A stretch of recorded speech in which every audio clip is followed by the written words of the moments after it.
Maravilha, meus amigos. Enquanto aqui os ovinhos estão sendo feitos, né, Lirvot Shabbat Kodesh, preparando aqui uma mandioca, também conhecida como macaxeira nas regiões quentes e cheias de mangueiras de Belém do Pará. Um vort, como fala em Yiddish, um pouco de Torá Kedushá para animar o dia, e assim traz a tradição para Lech Lechá. Nós temos o aparecimento de uma forma muito grande logo no finalzinho da Parashá Noach, mas a Parashá Lech Lechá conta a saga e toda a estrutura, o pensamento do Tzadik Avraham Avinu, e como ele recebia as pessoas e como ele foi testado tantas vezes, por 10 vezes, etc.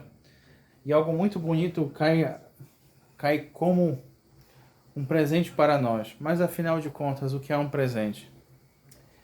Alguns anos atrás, enquanto eu treinava a esgrima, tanto espanhola como japonesa, o mestre da arte da esgrima nos contou que numa determinada academia veio uma pessoa tentar desafiar um mestre. Isso era muito comum entre os espadachins. Então ele xingou o mestre da academia que ele foi visitar e ele tentou tirar a pessoa do seu prumo, do seu equilíbrio para tentar atacá-lo.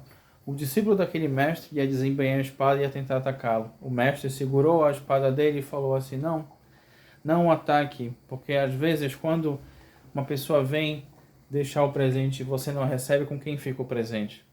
Às vezes, porque nem sempre a gente consegue controlar os nossos ímpetos, as nossas midot, e que assim traz o Chacham Abba Shaul, e uma das suas obras, que também é considerada como uma obra muito profunda e moderna, porque é dos nossos dias, Or Letzion, uma obra de Mussá, e também ele faz isso também um adendo sobre Allahá. Ele traz que uma das formas de desconstruir as mais inclinações, não só uma, mas várias que a pessoa pode ter, ou mais características, é através do estudo da Torá. E também observando dentro de si mesmo de como ele pode perceber e às vezes não atacar, mas se defender desse pensamento que cresce dentro dele. Então, muitas das vezes, quando alguém tenta atacar você, se você não recebe o presente, fica com a pessoa. Assim traz o nosso mestre Abba Shaul, da Yeshiva Porat Yosef.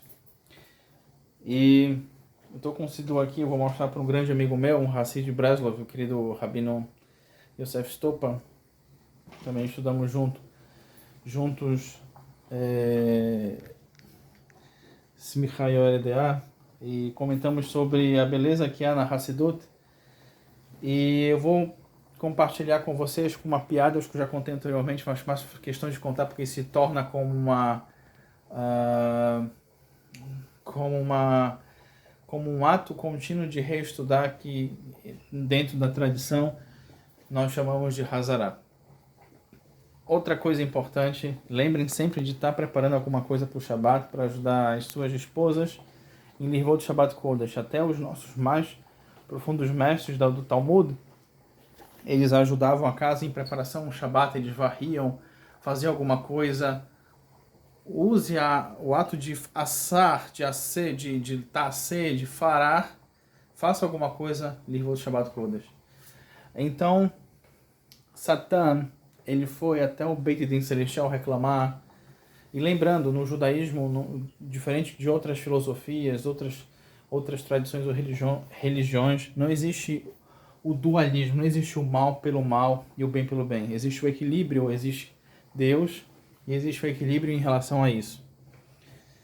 E respeitando, claro, todas as crenças, que é muito importante. Mas o Satã tem um papel fundamental, e que é um equilíbrio, ele é um anjo. Ele também tem mais dois nomes, um deles é Malava Malvet, que é o anjo da morte, e também Yetzirará, que é uma inclinação. Então ele subiu até o Beit Din Celestial e foi reclamar que o inferno estava muito cheio, o Guerreiron. Então o tribunal falou assim: bom, então a gente vai ter que chamar um tzadik para acompanhar. Então chamaram Israel Salanta, que ficou na porta e não deixava ninguém entrar. Ok? E agora o que podemos fazer? Perguntaram para o demônio, depois que ele subiu de novo, ele falou assim, ainda continua muito cheio. Então, mandou mais um Hassid, o Hassid de Breslov, e assim consta no Likutei Moharan que pelo menos uma vez por dia, ele desce nas mais profundas camadas do Guerrinom para tirar almas de lá. E aí eu faço um parêntese, uma das formas que eles tiram essas almas é através de boas ações. Quando eu estava em Tel Aviv, eu conheci um Rabino Breslov, na Mikveh, né, que me falou que ele estava se preparando, era Erev Rosh Hashanah, era a véspera de Rosh Hashanah, ele estava indo para Tel Aviv. Eu falei, puxa vida, mas Tel Aviv é uma região não muito religiosa, né? Ele falou, eu estou me preparando para ir numa boate, tocar o shofar. Eu falei, já tinha deixado o shofar de uma forma específica lá, para chegar lá e tocar, tudo certinho. Eu falei, mas o que você está fazendo? Não estou entendendo. Ele falou assim, a mitzvah, o preceito de Rosh Hashanah, para os Yehudim, para os judeus, é escutar o shofar. Então, se eu toco na boate, todos saem dessa obrigação, todos escutam, sendo religiosos ou não. Beseder, eu falei, puxa, que coisa bonita. Eu falei assim, o que tocou o seu coração para poder fazer isso? Ele falou para mim, há mais ou menos 10 anos atrás, eu fui uma das pessoas que escutei o shofar. Então, isso é o que é o remes, é a alusão, é a referência de adentrar até o inferno e tirar a pessoa.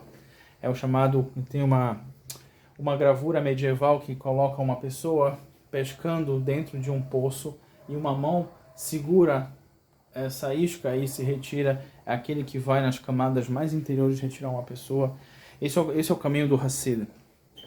Beseder, mas o Satan, aquele que domina as camadas e os mundos inferiores, que atualmente são 7, como uma alusão assim traz o Zohar, assim como é acima e abaixo e acima, nas nossas 7 camadas superiores dos céus, do Shamayim. Ele falou, ainda tem algumas camadas que precisam de equilíbrio, então ele mandou um Hassid de Chabad, um Hassid dentro de uma tradição da cidade de Lubavitch, que é daquele que ama a cada Yehudi.